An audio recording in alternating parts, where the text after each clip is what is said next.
2020, I studied medieval literature and saw film. So it's a story that I really love and find interesting, and it's also what I wrote my final on. So I was going to read you the entire story, but I picked up this copy at my library today and realized it was a lot longer than I remembered. It's about 90 pages in this translation. I thought I would select a translated version to spare you from my attempts at reading medieval English, because I don't understand it, and I doubt most of my viewers do either. But I have a translated version in modern English.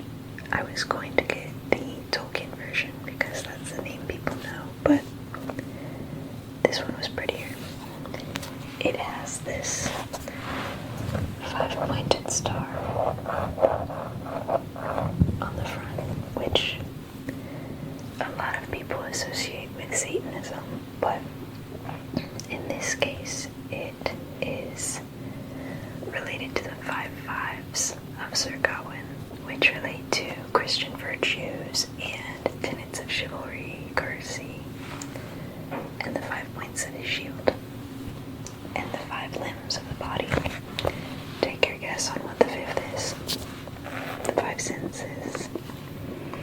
Anyways, I won't be reading you all 90 pages tonight, maybe a different night, but I've summarized it and put my summary in the book so we can still enjoy the aesthetics and the crinkle.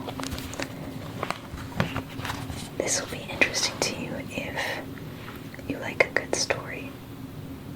It will be relaxing to you if you fall asleep during lectures, and you might get some of both. Okay, to start.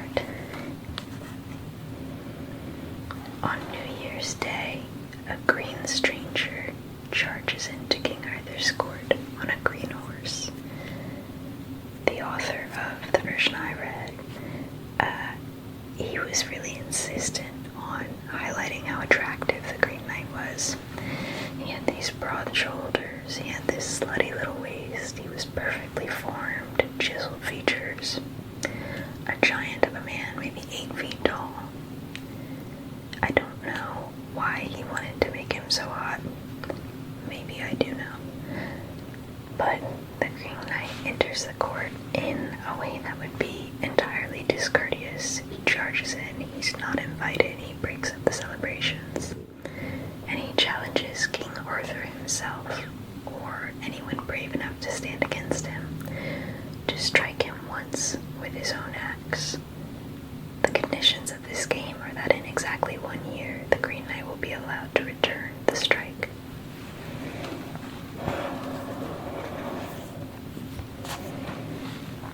To defend King Arthur, Sir Gawain accepts. He cuts the Green Knight's head off in one clean swoop. He thinks he's done. He thinks it's an easy challenge. The game is over, and he can go back to his New Year's dinner.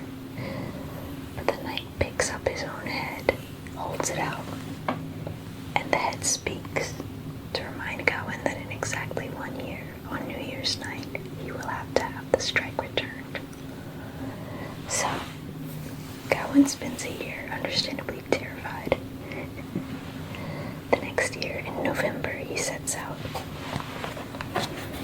on a journey, a quest, to find the meeting spot for the next part of the game, which the Green Knight has identified as the Green Chapel.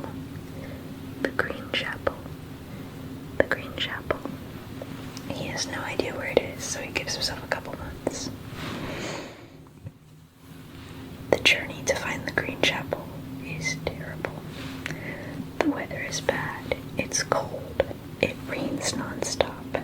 Gawain is accosted by any number of beasts, bandits, and demons.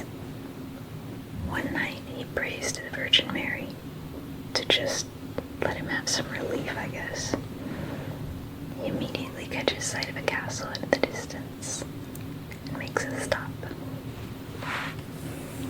Inside the castle, it's warm there's a feast going on.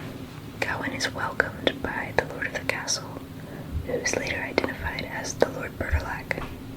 Lord Bertilac also wants to play a game. Games are just commonplace in Arthurian legend, but Bertilac's is lower stakes. Bertilac bets Gawain, makes him a wager, I guess, that they'll have 3 days of exchange. Bertilac and his company will go hunting in the nearby wood, and Gawain will stay in the castle. Whatever they gain during the day will be returned to the other. This game is to go on for 3 days. Gawain has exactly 3 days before he has to meet the Green Knight, so he's hesitant to agree, but Bertilac says he actually knows where the chapel is, and if Gawain agrees to play his game, he'll provide him a guide. On the first day, Gawain sleeps late, and the Lord Bertilac goes out hunting does. He catches several and brings back the meat. When Gawain wakes, he finds the Lord Bertilac's wife in his bedchamber, and she tries to seduce him. Now Gawain is a good knight, one of Arthur's favorites, and he's known for ascribing to his virtues of courtesy and following the chivalric code. He knows better than to sleep with the Lord's wife, especially while the Lord is hosting him and protecting him, and has accepted him as part of his lordship. So Gawain says no, fins off the wife, and she only manages to steal 1 kiss from him. When Bertilac returns at the end of the day, he hands Gawain a whole bunch of venison from the hunt, and Gawain gives him a kiss.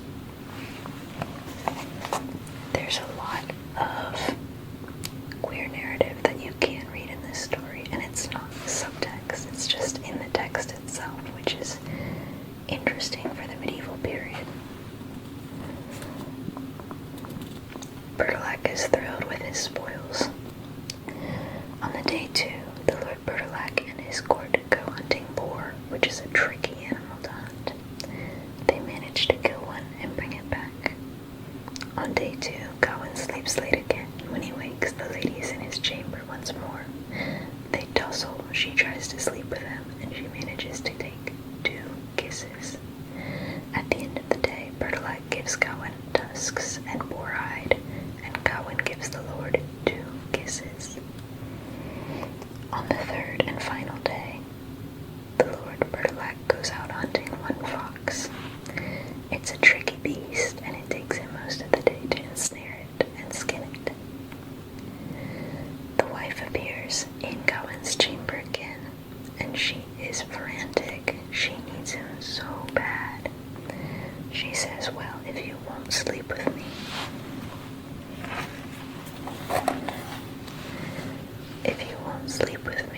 you can at least give me a love token. Love tokens were things that generally were given to knights, but were often passed between nobles. It was one of the rules of engagement in courtly love, which features in most Arthurian legends. This is an interesting one because it plays with the idea that courtly love was not appropriate, which was popular but commonly refuted in the same legends. Love tokens were like a maiden's glove that a knight could pin to his tunic while he was fighting in honor, or a family crest that was given to be worn on a knight while he jousted or something. But she wants a love token from Gawain, a glove, a piece of cloth, anything, and he says, no, I don't want you. You're the Lord's wife. I'm just here to rest. Leave me alone. So she says, well, if you won't give me a love token, I'll give you one. He says, no, I don't want it, but he can't really say, no, I don't want it, because it's his Lord's lady, and it would be discourteous to refuse her. It's a struggle that's been going on the whole time, but this one is much less black and white. She tells him that it's not just any love token, it's her girdle, a green silk belt, and she says it will protect him from all harm. Now with the Green Chapel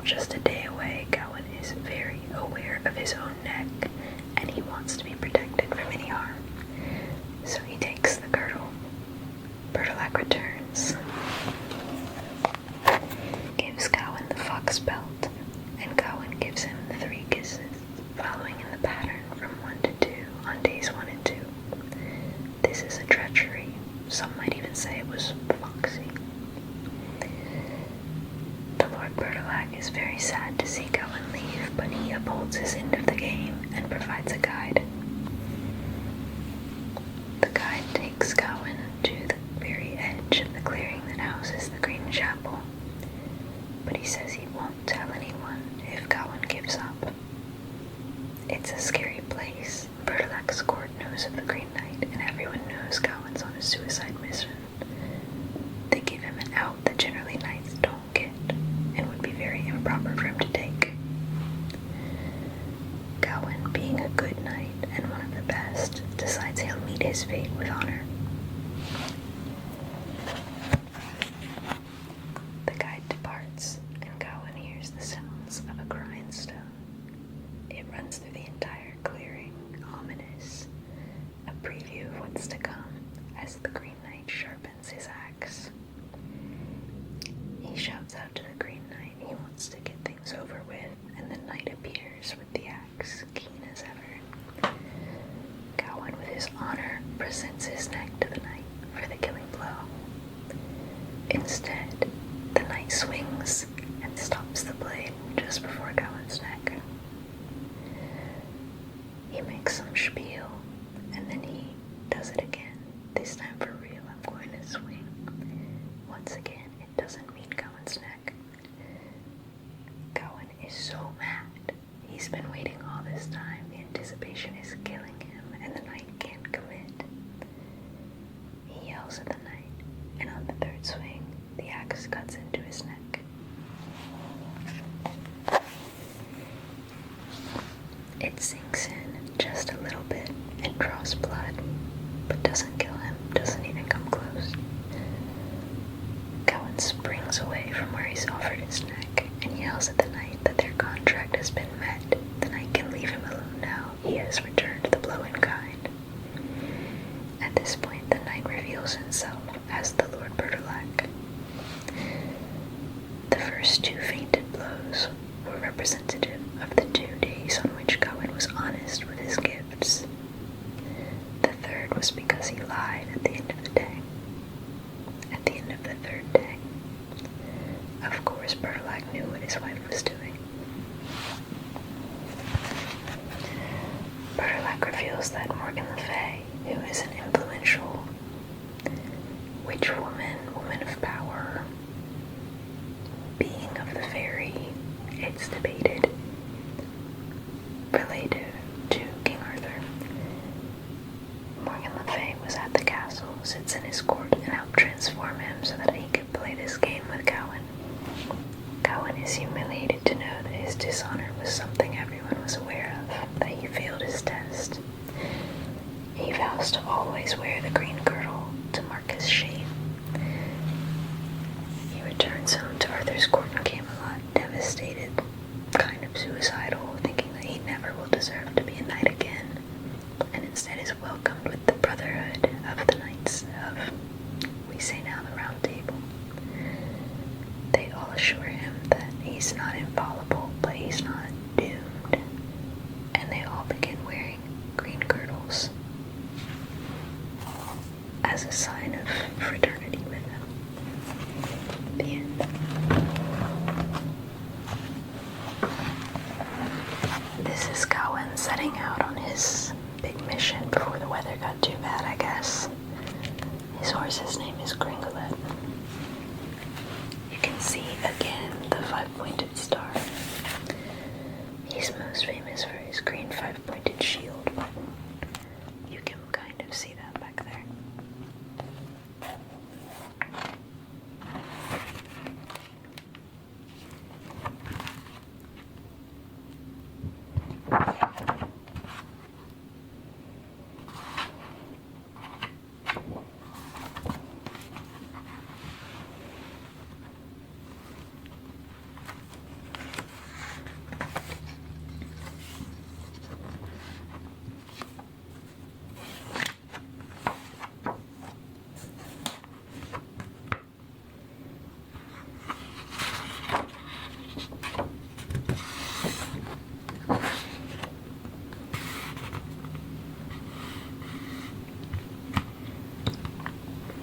Sir Gawain bent his head no farther than he must for courtesy, and greeted him. The other said, Sir Knight, now men may know that you are one who keeps tryst. Gawain, so God guard me, I tell you, you are very welcome to my dwelling, and you have timed your travellings as a shrewd man should. You know the covenants that we made between us. 12 months ago today you took what chance gave you, and I was to give you prompt acquittance this New Year's Day. Here we are in this valley by our two selves, and there are no men to part us, however tight we lock swaying in combat. Take your helm off your head, and take your wages, making no more resistance than I made then, when you whipped my head off at one blow. At this point the head is mysteriously reattached to the Green Knight.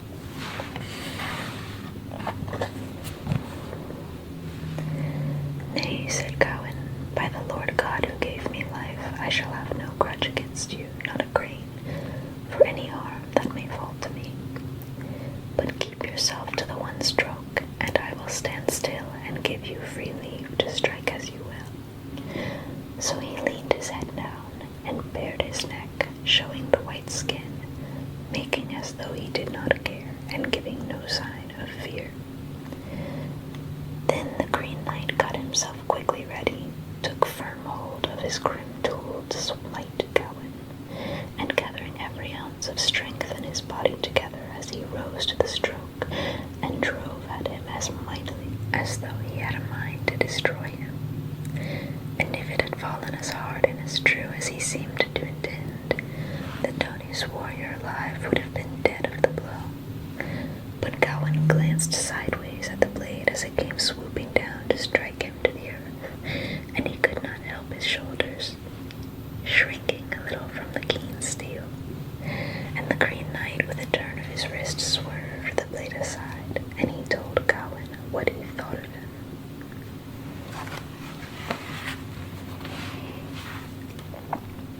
You cannot be Gawain that is held so good a knight, who never, they say, quailed for any host of men on hill or on dale, and now you flinched like a coward before you felt even a scratch. That is not what I have heard of Gawain. I did not flinch nor flee when you aimed your blow at me, and I made no evasions in Arthur's hall. My head fell at my feet, but did I flinch? Not I. And now you quail before any harm comes to you. So I deserve to be called a better knight than you are. To be fair, he probably knew he wouldn't die no matter how hard he was struck. Said Gawain, I shrank once, but I will not again, even if my head falls on the stones, though I cannot, like you, put it back again on my shoulders if it does. Get ready again, and come to the point. Deal me my doom, and do it out of hand. I will stand up to your stroke, and start away no more till your axe has struck me, and I pledge my troth to that. Have at you then, said the other, and hove up the axe, and looked at him fiercely as though he were mad with anger, and aimed a mighty blow at him. But just as the blade came down, he held back before it could wound him. Gawain awaited the stroke steadfastly, and flinched this time not the least, but stood still as stone, or the stump of a tree that is anchored with 100 roots round a rock in the ground. Then merrily spoke the Green Knight. Now that you have got your courage back, it is time to hit you in earnest. Throw back the hood that Arthur gave you, and see whether your neck can stand the blow that is coming.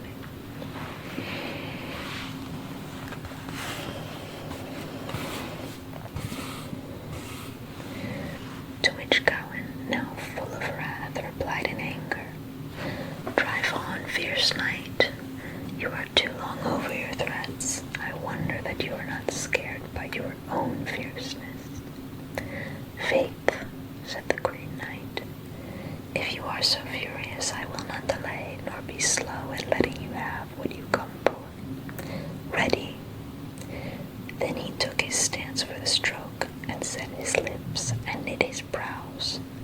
It was no wonder that Gawain, with no hope of rescue, little liked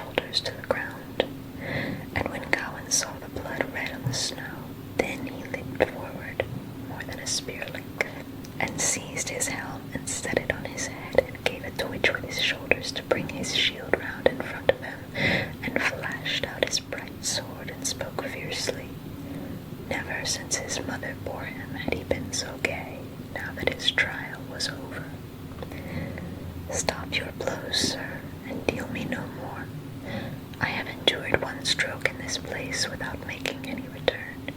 But if you deal me another, be very sure that I will pay it back forthwith, and give you blow for blow again. There is only the one blow to fall to me here. Those were the terms of the covenant made between us in Arthur's Hall. So now, good sir, hold your hand.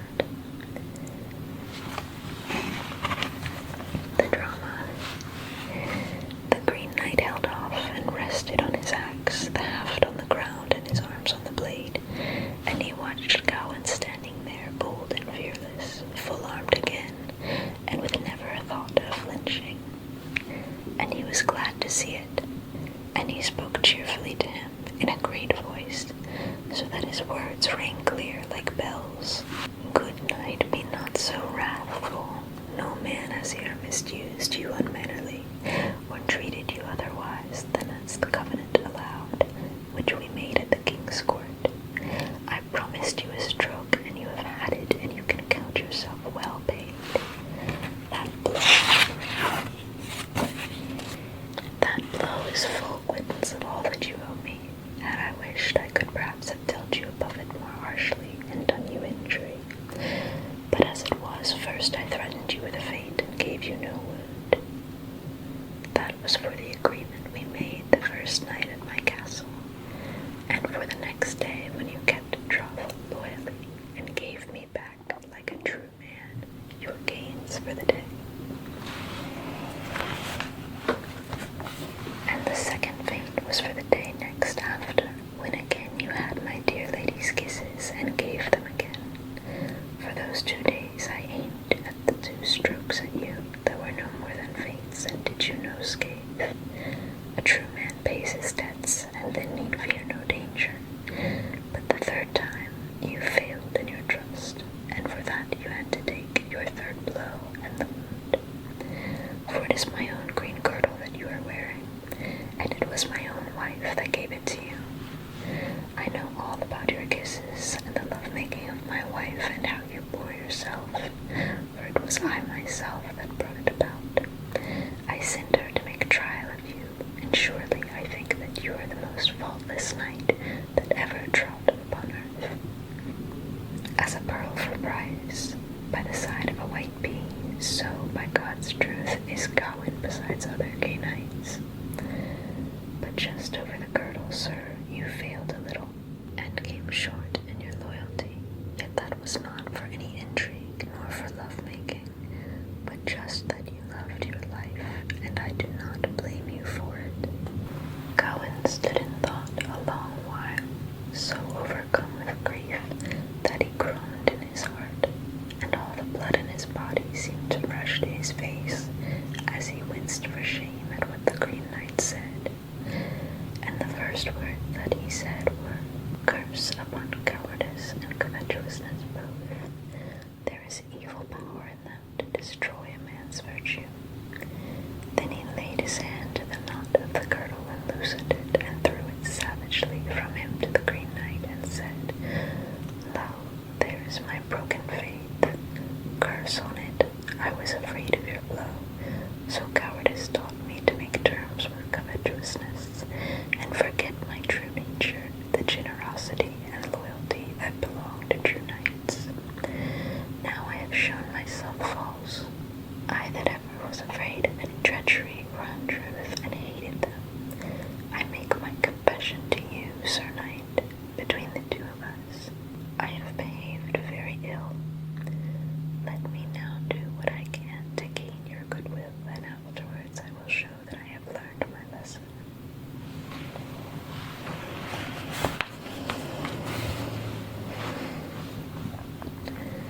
The Green Knight laughed and said to him friendly, "Such harm as I took I count it wholly cured.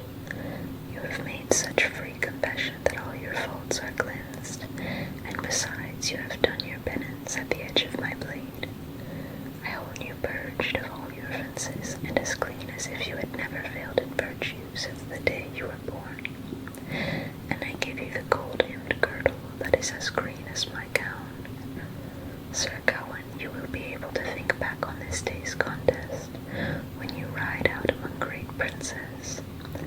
It will be a noble token of the meeting of 2 chivalrous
that Adam was deceived by Eve, and Solomon by many women, and Delilah brought doom on Samson, and David was overcome by the beauty of Bathsheba, and endured much sorrow.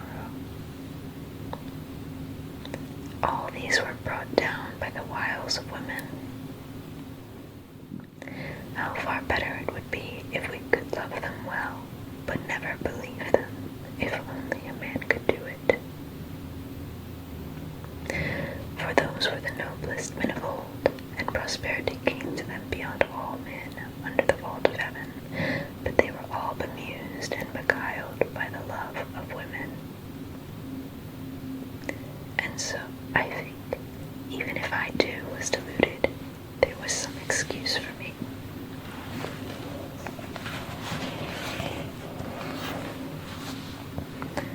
But for your girdle, and may God reward you for your kindness, that I will wear with the best will in the world, not for the sake of the splendid gold, nor the silk, nor the pendants that hang from it, nor its costliness, nor the lovely work in it, nor for the honor that I shall get when I am seen wearing it, but as a memorial of my sin. I shall look at it often when I ride out proudly, and I shall feel remorse in my heart for the fault and frailty of the erring flesh, which is so ready to catch the infection and the stain of ill-doing. So when pride stirs in my heart for my prowess in arms, one glance at the Lovelace will humble me. But there is one thing I would ask you.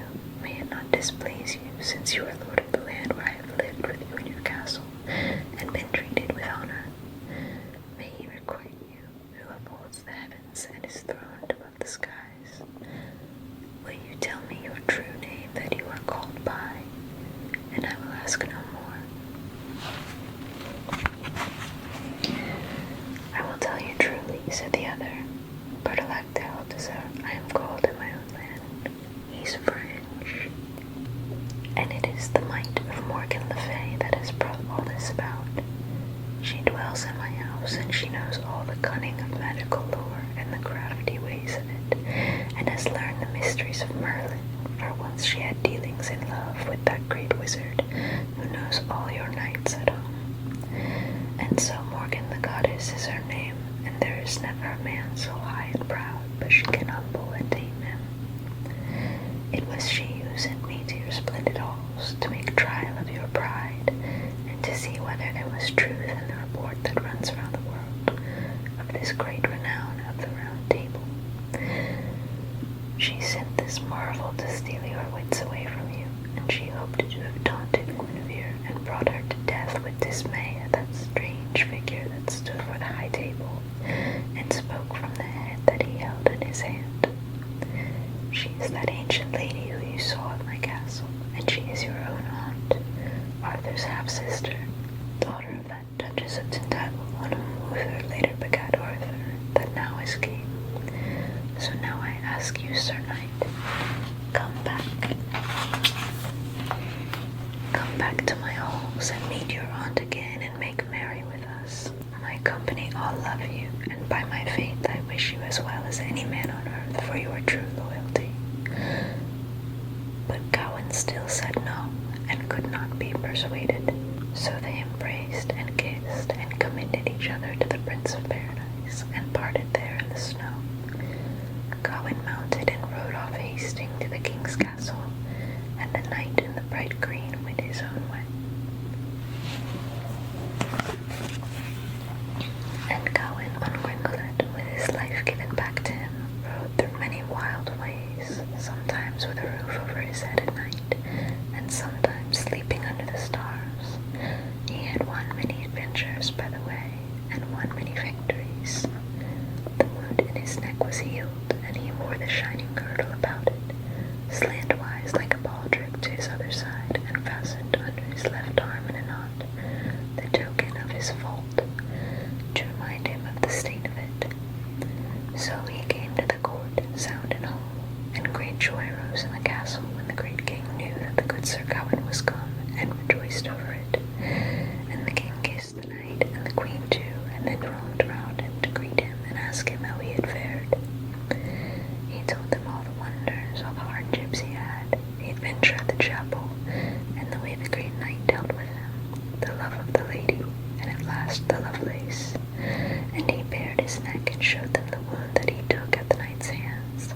as punishment in troth.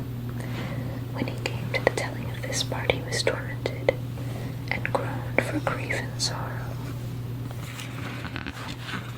Yes, here he is, back at it, wearing his green girdle. Groaned for grief and sorrow, and the blood rushed to his cheeks with the shame of what he had to confess. See, my lord, said Sir Gawain, and laid his hand on the girdle.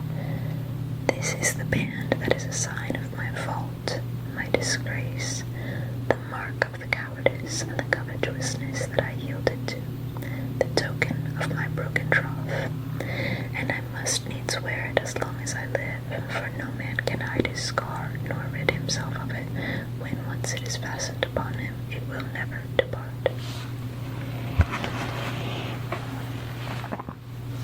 The king comforted the knight, and all the court laughed kindly, and agreed to all the lords and ladies of the Round Table, every one of the brotherhood, should wear a slanting baldric of bright green, just like Gawain's. So that became a part of the glory of the Round Table, and ever after a man that wore it was honored. So the ancient books of romance tell us. This adventure happened in the days of King Arthur, and the books about Britain that Brutus founded recorded. And many other adventures like it have befallen since the siege and assault ceased at Troy, and the bold knight Brutus first made his way to this land. And may he that wore the crown of thorns bring us to his bliss. So that's the very end of the story. In the words of M.R. Ridley, and that's 95 pages. I didn't read all of them, but that's the 95th. It's an epic story, and one that holds up to today's standards of excitement and adventure. It has incredible imagery and has inspired a beautiful movie that I recommend everyone watch with Dev Patel. And it's interesting because it deals with a lot of themes that are common and present in other Arthurian literature, but they appear in different ways here. I haven't reread my final in a long time, so I'll be discovering what I wrote about at the same time as you, but this is less of a story and a better time to drift off if you're not already asleep. I printed out the final so it would be a little tinglier than reading it on my bright laptop screen. It allows me to keep the lighting low, which I always look for in my videos. I'll explain now. I think the only thing you need to know in here is that the Gawain poet is how we refer to the author of Sir Gawain and the Green Knight. Sir Gawain and the Green Knight was a standalone poem written by the Gawain poet. We don't know his true name. He has one other work definitively attributed to him, but he's known as the Gawain poet because this is by far his most famous work. The paper is titled Pride and Humility in Sir Gawain and the Green Knight.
rules and expectations for knights, so a vast array of clerical writings sprung up concerning a knight's responsibilities.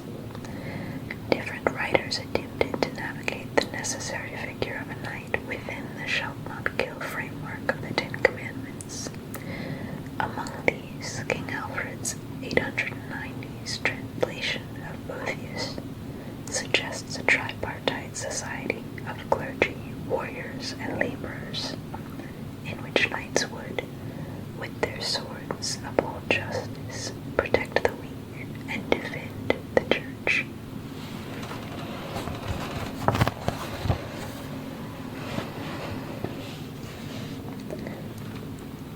Separating knights from other men allowed the structuring of different roles for them. However, like chivalry, courtesy, and godliness, a tripartite society held up better in literature than in reality. Research on the conflicts between codes of chivalry and expectations of Christianity informs a reading of Gawain as a symbol of the Christian virtue of humility, tempted by his corresponding sin of pride through the strictures of courtesy demanded by knighthood. The chivalric code Gawain follows is clearly outlined in lines 631 through 656. It describes the 5 fives, that Gawain must be perfect in his 5 fingers or limbs and his 5 senses.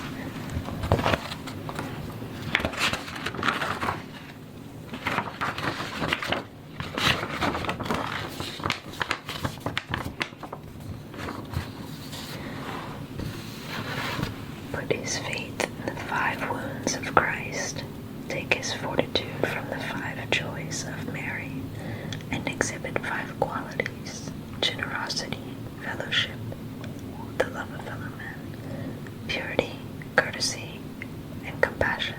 Pity is not a word that exists anymore, but it's somewhere between the modern pity and the modern piety, or piety, depending where you're from. More generally, this final group of 5 may be identified as the tenets of chivalry. In his book, Chivalry, Maurice Keene indicates that Gawain, if he existed, as well as other medieval knights, would have read secular knightly romances and used their guidelines to fashion their perceptions of knighthood. However, without clerical learning in the background, chivalry could scarcely have progressed far behind a kind of hereditary military professionalism, occasionally heroic, but essentially crude. Churchmen wrote extensively on the roles of knights and their function as the strong right arm of the church, but some clerical texts also offered guidelines that may have served as the basis of later secular chivalric codes. Keene summarizes from knight-turned missionary Raymond Lowell's Libre de Ordre de Cavalleria that a knight should be a man courteous and nobly spoken, well-clad, one who holds open house within the limit of his means. Loyalty and truth, hardiness, largesse, and humility will be the principal qualities of character that we ought to expect in him. Religious writing on chivalry tended to push priestly priorities. What a tongue twister, push priestly priorities. These were not understood or accepted by most knights. While the ritual of knighthood was legitimate, most writing on knightliness and Christianity was so idealized that it did not accurately reflect living knights.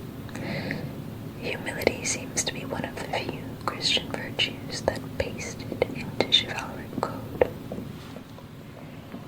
And paste it did. The Gawain poet indicates Gawain's humble nature constantly throughout the text. In lines 340 through 353, Gawain makes his first speech, perfectly obeying courtesy to humbly offer himself in Arthur's place for the Green Knight's challenge. In this scene, Gawain is contrasted with both the knight and Arthur, who are described as bold.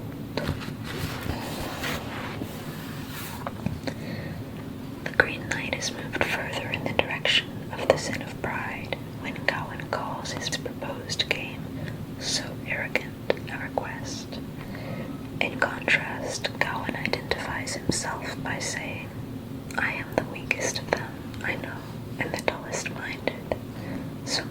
life would be the least loss, if truth be told. Only because you are my uncle am I to be praised. No virtue I know in myself but your blood. He means he's Arthur's nephew, not the knight. This is an extraordinary display of humility because the rest of the poem identifies Gawain as an incredibly strong, sharp, valuable, and virtuous knight. His reception at Bertilac's court paints him as famous. Everyone knows who Gawain is and is elated to be in contact with someone so well-mannered. Gawain's capacity for pridefulness is tested at court. For most of the text, it appears that he will remain unsullied by sin. When Lord Bertilac thanks him for honoring the castle with his presence, Gawain gushes that Bertilac deserves all the honor and pledges his services to the Lord. Upon each of the three appeals to his pride from the lady, Gawain diffuses the situation by assuring her that he will not be able to live up to her lofty expectations. Unfortunately, when the lady appeals to Gawain for a love token on her final visit, he is stuck. Caroline Larrington explains in her work, English Chivalry and Sir Gawain and the Green Knight, that to follow the pinnacle of clans would put Gawain in violation of courtesy. This ensnares him between accepting the lady's love and scorning Bertilac as his host, or offending her by discourteously rejecting her advances. Even so, Gawain deserves some credit for not succumbing to the lust that defies clans, or the impropriety that rejects courtesy. He instead falls for a third fault, vanagloria, which in this case makes the small leap from pride of life to a fear of death. Gawain's fall to pride instead of lust is unexpected in the context of his canon. The lady's knowledge of Gawain and her assertion that he must be an expert on love is of note to Larrington, who suggests that Gawain's response, "To you, lady, whom I know well, have more expertise in that subject by half than 100 such men," is a comment on the culturally French lady being a prolific reader of French romance, in which Gawain is often portrayed as both a seducer and very prone to seduction. Larrington writes that the lady expects or wants a Gawain from the French canon of Arthurian literature, not this chaste iteration from the English Midlands. It's a fun distinction that there were different versions of these characters who existed in different feudal countries in Europe, and that people would come to expect one thing or another from them based on the literature they were reading, based on their geography. Readers would likely expect a Gawain who struggles with seduction more than pride. This intertextuality and self-awareness complicates issues of identity within the text. The lady's French interpretation of Gawain may have some truth. He is easily swayed by women. Lust or lack of clans may be a factor in his failure, even if it is not his main sin. Lustfulness could be excusable in light of all Gawain's virtues, but his pride will require atonement. On page 67, Joseph Longo's Sir Gawain and the Green Knight, The Christian Quest for Perfection, quotes 7 Deadly Sins by Bloomfield. Pride, superbia vitae, for the Middle Ages. So it was that to medieval order and discipline, pride was the worst of all the sins and the root of all evil. Gawain's fall to pride is more jarring because of his reputation of extreme humility and courtesy, but so were the falls of his predecessors. Longo establishes that, like Gawain, Adam and Christ were also tempted 3 times by the elemental forms of Christian vice, avaritia, gula, and vanagloria, also identifiable as the lusts of world, of flesh, and of the devil. As suggested in the title of Longo's work, The 3 Men Quest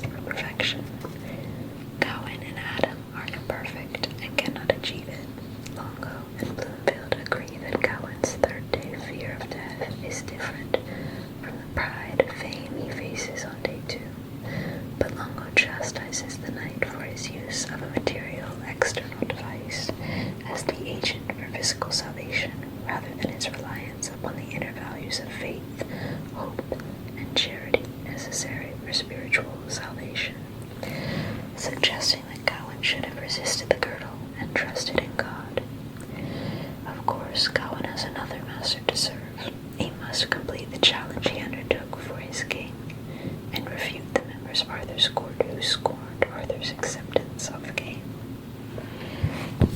Gawain's acceptance of the girdle is a failure of both his courtly and Christian values, suggesting that seeking perfection in both codes is contradictory but possible. By the time Gawain realizes that he's trapped in a double mind, there is no way out. The strictures of courtesy and chivalry force him to remain in stressful and even sinful situations to avoid giving offense. However, the poem suggests that not all hope is lost for Gawain. His humility and shame after he is found out establish him as a good Christian, and his redemption by Bertilac's absolution and the laughing knights of Arthur's court reinstates him as a good knight. Perhaps the tension between chivalry and Christianity may be partially resolved by the ability to atone for and grow from failures in both.